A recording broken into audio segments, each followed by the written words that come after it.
बिस्मिल्लाहिर्रहमानिर्रहीम। तमाम अहबाब को अस्सलाम वालेकुम। जैसा कि आपको नाज़रीन मालूम है कि मेरा जो वीलॉग होता है वो किसी न किसी इस्लाही पहलू के हवाले से या आपकी नॉलेज में इजाफा करने के लिए पेश किया जाता है। तो आज का जो मेरा वीलॉग है वो बहुत ही अहम है और इसमें मैं आपको एक वाक़या बताऊंगा। तो आपने ये मेरी वीडियो पूरी देखनी और वाक़ये को पूरा सुनना है, फिर जाके आपको अंदाज़ा होगा। और जो मौजू है वो है हराम और हलाल, कि हमारा जो रिज़्क है जो हम रोज़ाना की बेसिस पे अल्लाह ताला हमें इनायत करता है, जो हमारे मुकद्दर में या किस्मत में लिख दिया जाता है, हमें उस पे सब्र और शुक्र करना चाहिए। अब ये अल्लाह ताला ने इख्तियार हमें दे दिया है कि आपके मुकद्दर का रिज़्क जो आपको मिलना है, आप उसको जायज़ तरीके से हासिल करते हैं या नाजायज़ तरीके से। हमने क्या किया हुआ है कि हमने हमेशा अपने रिज़्क में झूठ का सहारा लेते हैं, और एक तरफ जो झूठ है वो रिज़्क को खा जाता है, मगर हमने झूठ को रिज़्क का जरिया बनाकर हम अपनी कामयाबी समझते हैं।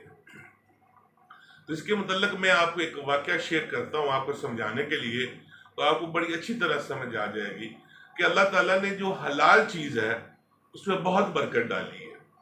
जैसे कि आप देखें कि जानवर जो हलाल है, इसमें हमारी भैंस है, गायें हैं, बकरी है, भेड़ है, जिनको हम खा सकते हैं, जिनका हम गोश्त खा सकते हैं, जिसको अल्लाह ताला ने हलाल करार दिया है। तो आप अंदाज़ा लगाइए कि रोज़ाना कितने जानवर जो हैं वो ज़िबा होते हैं जिनका हम गोश्त खाते हैं। इसी तरह आप देखें कुर्बानी साल में आती है और हर बंदा जो है जो हसीयत रखता है वो कुर्बानी करता है। तो कितने करोड़ों जानवर जो मुस्लिम मुमालिक में हैं वो जानवर कुर्बानी के ज़िबा होते हैं। और इसी तरह जो रोज़ाना बेस पे जितने जानवर करोड़ों में जानवर जो है वो ज़िबा कर दिए जाते हैं और हम उनका गोश्त खाते हैं। और अल्लाह ताला उसे बरकत कैसे डालता है कि जो ही आप कहीं पे सड़कों पे निकलते हैं, किसी देहात की तरफ जा रहे हैं या किसी जगह पे भी आप जा रहे हैं, आपको बहुत बड़े रेवड़ जानवरों के दिखाई देंगे।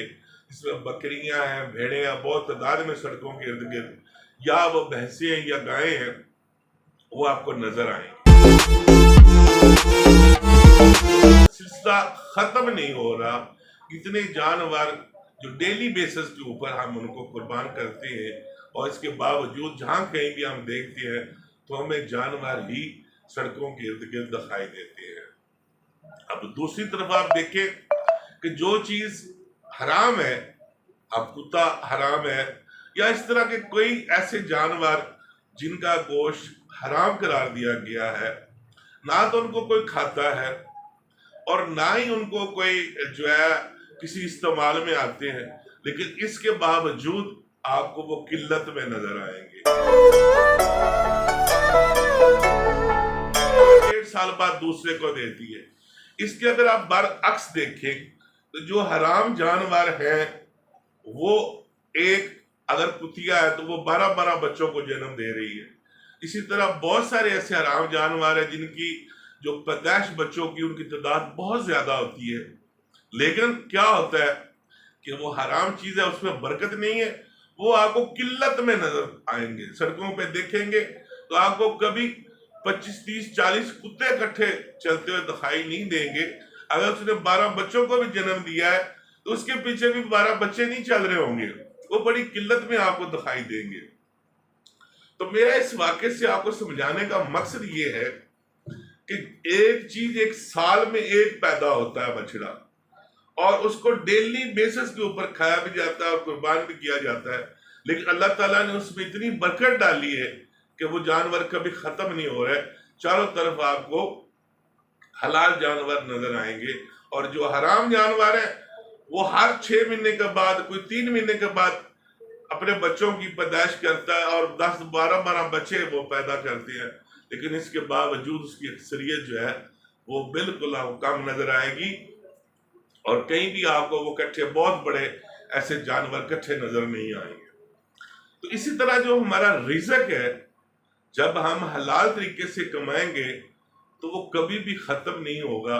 اللہ تعالیٰ اس پہ ایسا اضافہ فرمائے گا کہ وہ نظر بھی آئے گا اور آپ کے لیے ویسے سکون بھی ہوگا۔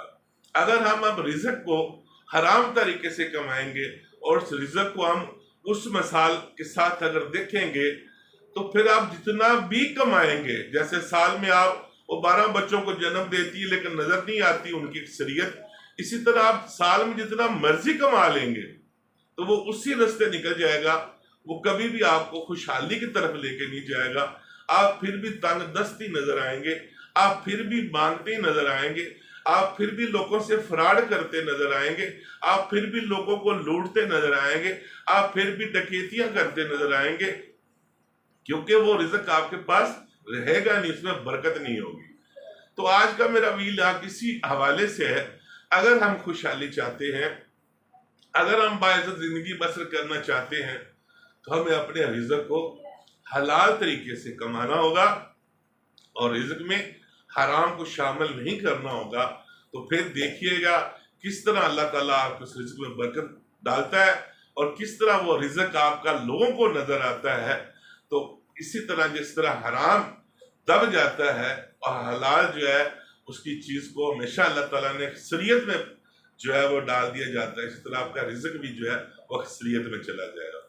آؤ ناظرین، ہم آج کے بعد یہ عہد کرتے ہیں کہ ہم اپنی زندگی سے جو حرام رزق یا حرام چیزیں ہیں ان کو نکال کر حلال چیزوں کو ہم اپنی زندگی میں شامل کریں اور حلال رزق کمانے کو اپنی زندگی کا شیوا بنائیں، اور زندگی میں آپ سکھ اور سکون کے ساتھ بھی گزاریں گے، اور اللہ تعالیٰ جب راضی ہوتا ہے اپنے بندوں کے اوپر ان کو وہ حلال رزق کی توفیق عطا فرماتا ہے۔